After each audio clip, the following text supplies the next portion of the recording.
Good afternoon. Good to see all of you. I want to begin today's briefing by addressing the horrific shooting that took place yesterday at the Annunciation Catholic Church in Minneapolis, Minnesota, where a deranged shooter opened fire during morning mass, killing an innocent 8-year-old and 10-year-old. 14 other children and 3 adults were also injured during this horrible tragedy. This was the first morning mass of the school year for these beautiful, innocent children, and this sacred religious service was desecrated by an evil monster. We are all eternally grateful to the heroic law enforcement officers and first responders whose courage and swift response aided all of those impacted by this horrible tragedy. As Director Kash Patel confirmed yesterday, the FBI is currently investigating this shooting as an act of domestic terrorism and a hate crime targeting Catholics. President Trump signed a proclamation yesterday following his call with the governor of Minnesota, Tim Walz, acknowledging the victims and their families and directing flags to be flown at half-mast. President Trump and the First Lady encouraged the entire nation to join all of us in praying for the victims and their families as they face unimaginable grief and loss. The White House and the FBI will continue to provide further updates as they become available. I also have a quick scheduling announcement for you today. The President will travel to New York City on September 22nd to address the United Nations General Assembly on Tuesday, September 23rd. On another matter, as Americans make their Labor Day weekend travel plans, they will be able to enjoy 5-year low gas prices thanks to President Trump fully unleashing American energy dominance. President Trump ended Joe Biden's Green New Scam policies and is delivering on his promise to make America affordable again. These savings at the pump are giving everyday American families more room in their budgets at the end of each month, which is the exact opposite of what we saw under the previous administration. And as we commemorate Labor Day this year, we finally have a president who fights and delivers for the American worker every single day. President Trump believes that American workers are the heart and soul of our economy and our national identity, which is why he's championed an agenda that puts them first always. For decades, the hardworking men and women of our country who built the greatest nation in world history were sold out by selfish, greedy, short-sighted globalists who put our country on a path to economic and cultural ruin. They hollowed out our factories and towns and betrayed the American working class by shipping jobs overseas and importing millions of low-wage migrants to replace American workers. Under President Trump, this national disgrace is over.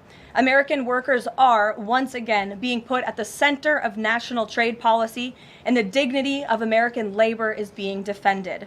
As a result, President Trump has already brought in nearly $10 trillion in new private and foreign investments so that the top businesses in the world can create high-paying jobs in America and hire American workers to fill them.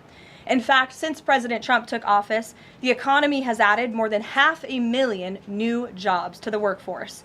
In a stark reversal from the Biden administration, all of that job creation has been driven by private sector growth, and all employment gains have gone to native-born Americans. Wages for blue-collar workers are now rising at the fastest rate in the past 60 years.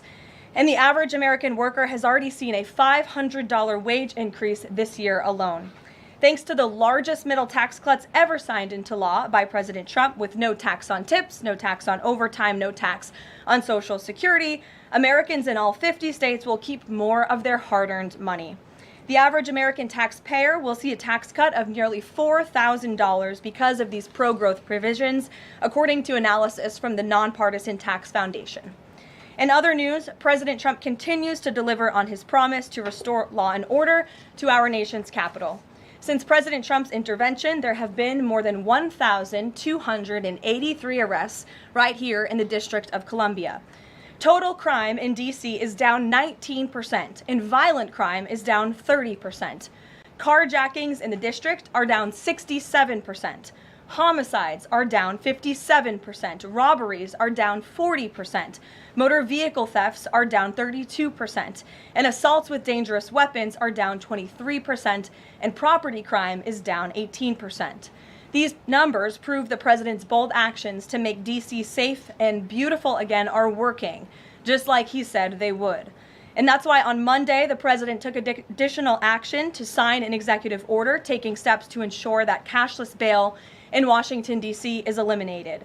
For too long, D.C.'s reckless cashless bail policies have allowed dangerous criminals to be quickly released, which endangers everyone who lives in and visits our wonderful capital. No cash bail has also foolishly forced law enforcement to repeatedly arrest the same offenders over and over again, only for them to be released back into our nation's capital. This is the definition of insanity, and the president is seeking to end it. He also signed a separate executive order addressing the crime emergency in D.C. by instructing the National Park Service to hire additional United States Park Police officers to support public safety, and directing the U.S. Attorney's Office for D.C. to hire additional prosecutors to focus solely on violent and property crimes. So while liberal Democrats across the country continue to double down on their failed soft on crime approach, the American people, including local D.C. leadership, business owners, and residents, are rallying behind President Trump's crime crackdown.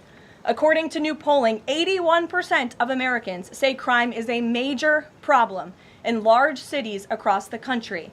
And a clear majority of Americans believe the president's actions are justified and necessary to reduce crime in these cities. Indu Bhatia, who runs a liquor store a half mile from the White House here just down the street, is one of those Americans who are grateful for President Trump's public safety push. Indu recently told the New York Post that her store was robbed so many times that they had to spend exorbitant sums of money on security, jeopardizing her family's financial future. But thanks to President Trump's strong action, Indu said, quote, "All of my employees, including me, we feel much safer, and even our customers feel really happy when they walk into our store." And just yesterday, Washington, D.C. Mayor Muriel Bowser credited President Trump for surging federal law enforcement personnel and said neighborhoods, quote, "feel and are much safer." We thank Mayor Bowser for her cooperation and her willingness to help us make D.C. safe and beautiful. This entire effort has vindicated what President Trump and law and order advocates have been saying for years, and this is our message to Americans in Democrat-run cities nationwide.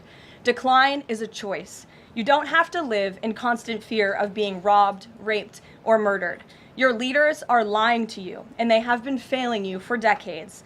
The President Trump approach of upholding law and order by letting our brave men and women in blue actually do their jobs to aggressively fight crime works.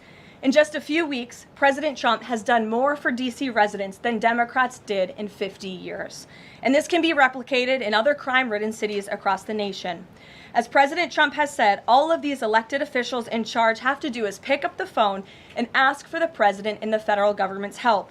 President Trump doesn't care if they are a Republican or a Democrat leader. He wants Americans to be safe and for every law-abiding American citizen across the country to be able to thrive in their city and in their community.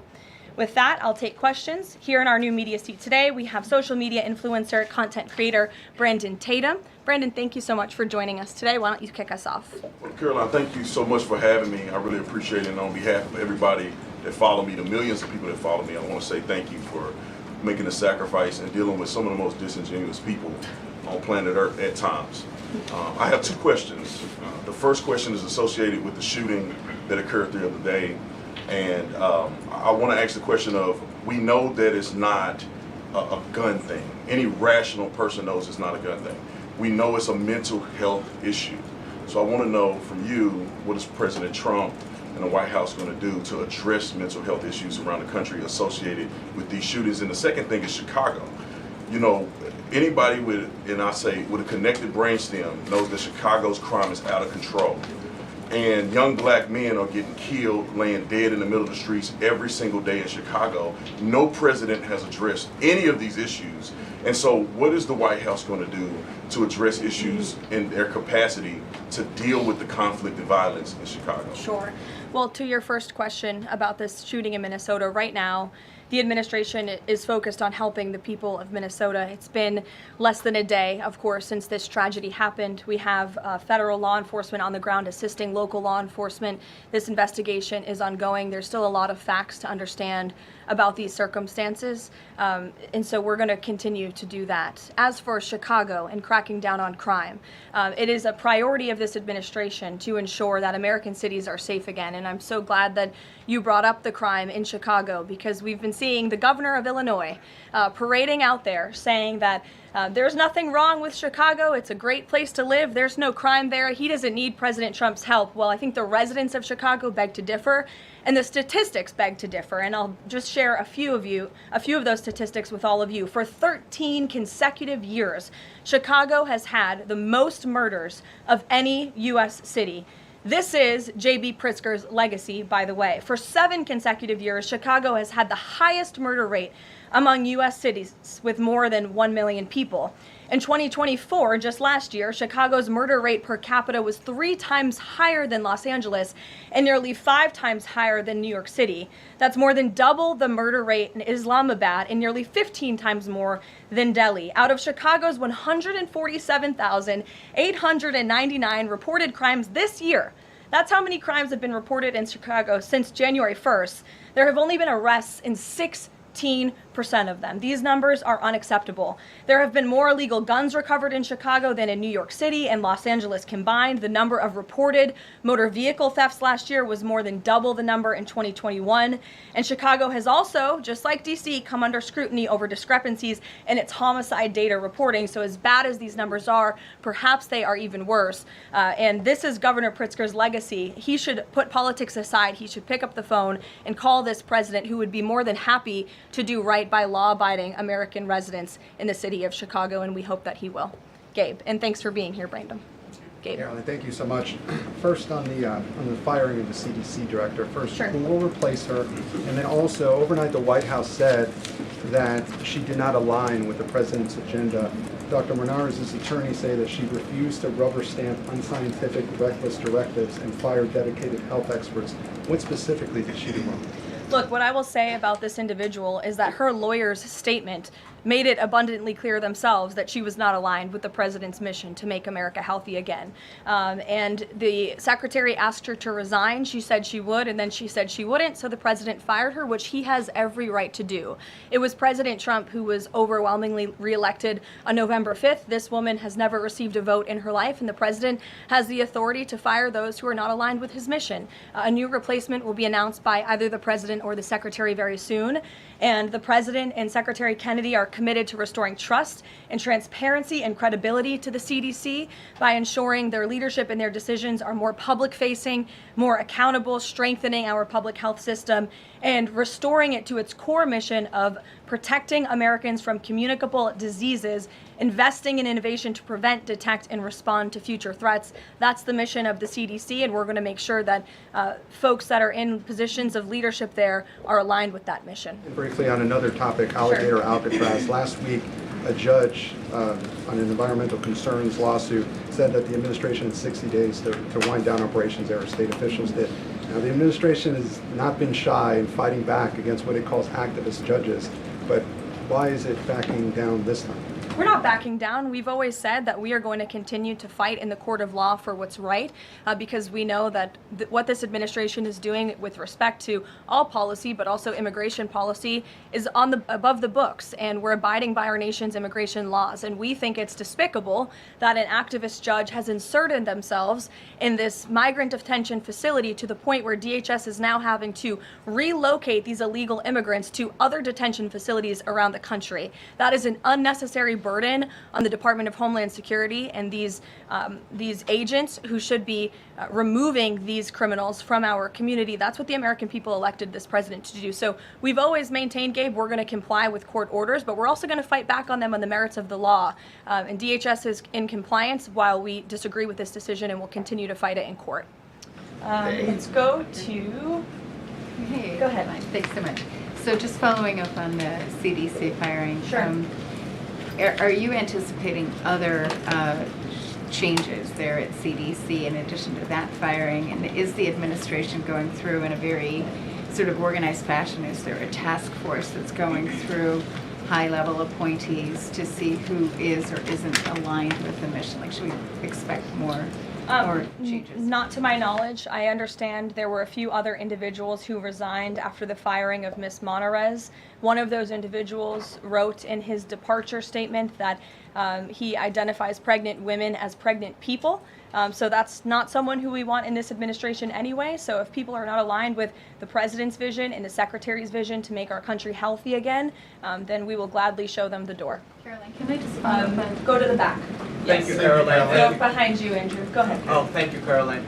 The military deployment that President Trump has sent to the Caribbean Sea close to the shores with Venezuela is massive. It's much more that is needed to simply counter narcotics operations.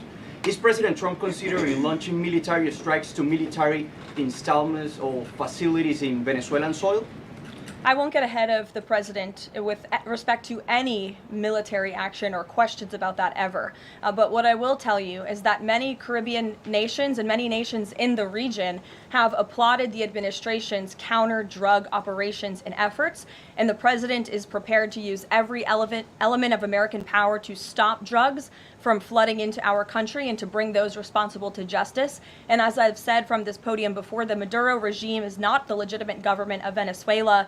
It is a narco-terror cartel. Maduro is not a legitimate president. He is a fugitive head of this drug cartel. He has been indicted in the United States for trafficking drugs into our country, and it is the utmost responsibility of this president and this administration to prevent the illicit flow of drugs into our country and to protect citizens from those deadly poisons. Reagan. Thanks, Caroline. I have two questions for you. Sure. Democrats, including former White House Press Secretary Jen Psaki and Minneapolis Mayor Jacob Frey, attacked prayer and pushed gun control in the aftermath of yesterday's shooting. What's the White House's response to their comments? Yes, I saw the comments of my predecessor, Ms. Psaki, and frankly, I think they're incredibly insensitive and disrespectful to the tens of millions of Americans of faith across this country who believe in the power of prayer, who believe that prayer works, and who believe that in a time of mourning like this, when beautiful young children were killed while praying in a church, it's utterly disrespectful to deride the power of prayer in this country, and it's disrespectful to the millions of Americans of faith. And I would encourage Ms. Psaki to pray for these families themselves who need it right now more than ever. My second question for you is that there have been media outlets who have glazed over the fact that the shooter was confused in their gender identity. Does the administration believe that this element needs to be investigated in the shooting? All of the elements are being investigated in the shooting, absolutely. Which is why part of the reason the FBI director came out and immediately confirmed that facet of the investigation. John. Thanks a lot, Caroline. Two questions on two separate issues. First of all, the drone and missile strikes that took place overnight in Ukraine. General Keith Kellogg, the president's special envoy, has described these attacks as egregious. Do you agree with that description, and do you view President Putin as an impediment to getting peace between these two countries? Well, it's not about if I agree, it's about what the president thinks, and I know what the president thinks because I talked to him about this. He was not happy about this news, but he was also not surprised. These are two countries that have been at war for a very long time. Russia launched this attack on Kyiv, and likewise, Ukraine recently dealt a blow to Russia's oil refineries. They have taken out, as a matter of fact, 20% of Russia's oil refinery capacity over the course of their attacks throughout the month of August. So the president is continuing to watch this intently, and this killing, unfortunately, will continue as long as the war continues, which is why the president wants it to end. And that's why he's worked harder than anyone to end this war, which would have never started if he were president. But perhaps both sides of this war are not ready to end it themselves. The president wants it to end, but the leaders of these two countries need it to end and want it to end, must want it to end as well. And I think the president will make some additional statements on this later. My second question has to do with, Carrie. I just had one more, if I may. It has to do with the president's intention to remove Lisa Cook as a member of the Federal Reserve Board. He is going or acting upon allegations that have been made by Trump administration official Bill Pulte These are just allegations. She hasn't been convicted yet of any crime. Is the administration opposed to allowing Ms. Cook to have due process, to challenge what has been alleged against her? I believe she is challenging it. I believe she just filed a lawsuit today, and Mr. Pulte has deferred those allegations over to the Department of Justice to investigate them. What I will say is that you had these mortgage receipts very clearly shown to the president, and he has the cause that he needs to fire this individual. He laid it out in the letter that he provided to her and to the public as well. And so we'll continue to fight this battle.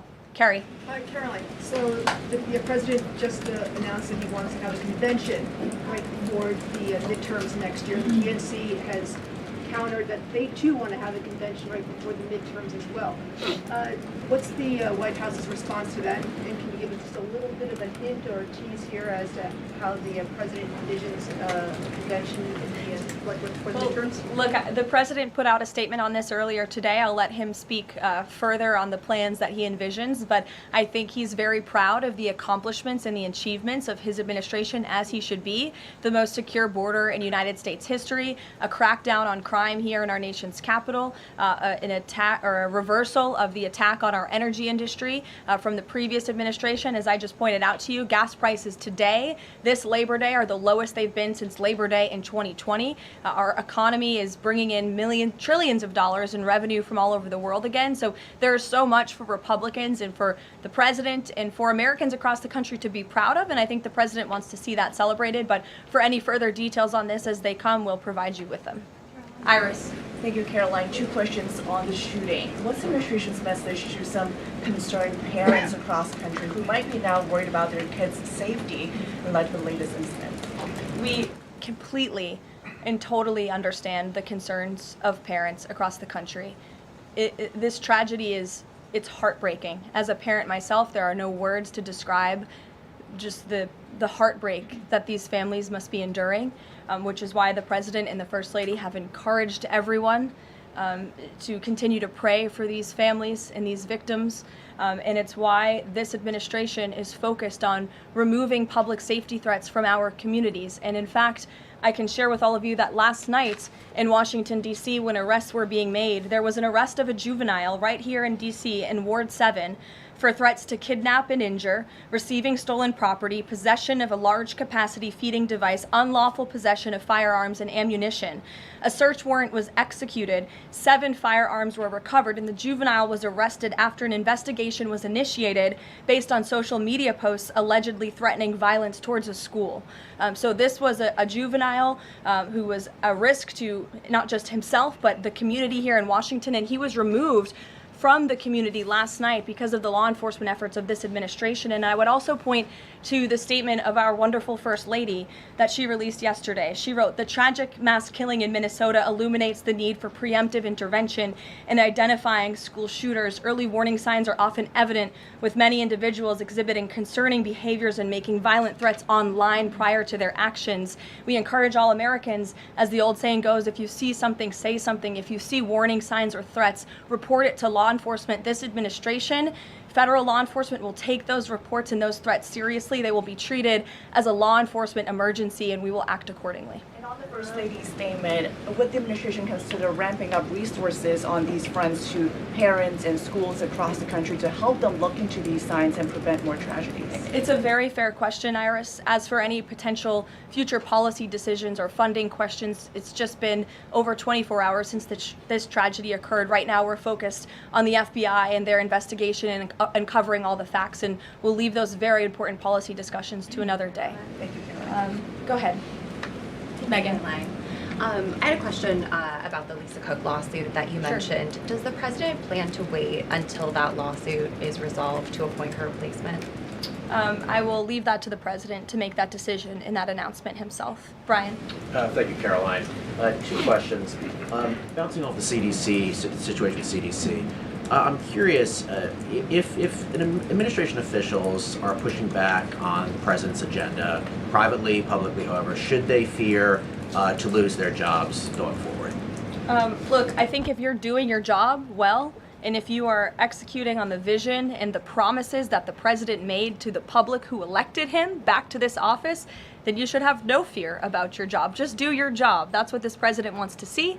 He wants to see people solving problems. He wants to see the people who have the privilege of serving the American taxpayer and the federal government abiding by the wishes of the American taxpayers who overwhelmingly reelected him in this cabinet to make America great again, or in this case, make America healthy again. On the Intel deal, where the U.S. got a stake in that company, there's two things I want to ask about that. The first is, what did the U.S. get back in return for that deal? And the second thing is, what are the future plans for giving any form of money to another company? It could be through the CHIPS Act, like this deal, or some other form of funds. What are the plans there by this White House administration? Well, look, as you know, Brian, very well, because you cover it often, the Intel deal is still being ironed out by the Department of Commerce. The T's are still being crossed, the I's are still being dotted. It's very much still under discussion. But the president's thinking, I can share with you, is certainly to ensure that the United States government is making our country wealthy again and is benefiting from some of these deals. And it's a creative solution. I know it's outside the box thinking, which is uncommon in this city, but it's something that he proposed and something that the Secretary of Commerce is working on putting into action. Mary. Thanks, Caroline. I have a couple questions on the shooting yesterday. The first one, this is the second shooting involving a trans-identifying shooter who specifically targeted Christians and Catholic kids. What kind of consequences do the gender-affirming therapists, doctors, or even the parents of these shooters face after these types of shootings? Well, as for the parents and potential therapists in this case, again, all of that is still currently being investigated by the FBI. I know the Secretary of Health and Human Services this morning said that HHS is investigating perhaps links between some of these drugs and these prescription drugs that some of these minors may be taking and an increase in violence. And obviously we have mental health problems in this country that this administration and Secretary Kennedy will continue to speak out about in the work that we're doing to solve it. Thank you. And just to follow up, I've seen a lot of calls for action, among these lawmakers saying that we shouldn't just be praying. One that I've seen on the right actually is calls for the FBI to institute a new class of domestic terrorism that involves trans ideology. Is that something that the administration would support? I would have to check with the appropriate people on that. Caroline. Daniel. Thank you, Caroline. We saw some new revised economic data come out today showing the U.S. economy grew at a 3.3% clip, largely buoyed by a surge in capex. What's the White House reaction to this, and is this sort of the president's vision beginning to come to life after the Big Beautiful Bill was passed in July? Yes, I mean, look, we did say that once the Big Beautiful Bill was signed into law, we're going to see the effects of this massive pro-growth piece of legislation. As I laid out for you as we head into the Labor Day weekend, there's many positive economic indicators that the American people can be hopeful about. But don't forget, we are reversing 4 years of reckless spending from the previous administration, of slamming regulations down the throats of American business owners and consumers across the country. But the administration is working very hard to unravel all of that and to ensure that small business owners and workers are thriving and that they have more money in their own pockets to spend. Thank you. Thanks so much, Caroline. Back on the CDC, there was reporting that some of the initial problems between RFK and the CDC director stemmed from miscommunications or differences on vaccine policy. So I wonder if you could just say whether or not the president believes that the COVID vaccine should be available to and covered by insurance for all Americans, regardless of age and pre-existing conditions. What I will tell you is that the FDA recently revoked the emergency use authorizations for 3 COVID vaccinations while simultaneously greenlighting 4 new COVID-19 vaccines with 2025 and 2026 formulas. The reason for the revocation of that emergency use authorization is because obviously the COVID pandemic and the public health emergency is over. But just to correct the record, because there's been a lot of misinformation on this, the FDA's decision does not affect the availability of COVID vaccines for Americans who want them. We believe in individual choice. That's a promise both the president and the secretary have made, and it's a promise they have now delivered on. Question, if I could, Caroline. Second question, if I could. Sorry. I wonder if you could answer why the president hasn't acknowledged the shooting at CDC headquarters that took place earlier in August, where a police officer was killed, and it was reported that the motivation for the shooting was somebody who was really unhappy with the effects of the COVID vaccine. We absolutely were very much aware of that shooting. The Secretary of Health and Human Services put out a statement immediately. He was in touch with the CDC, and he actually traveled to Georgia to assess the situation and to mourn with the people who work in that building there. So, go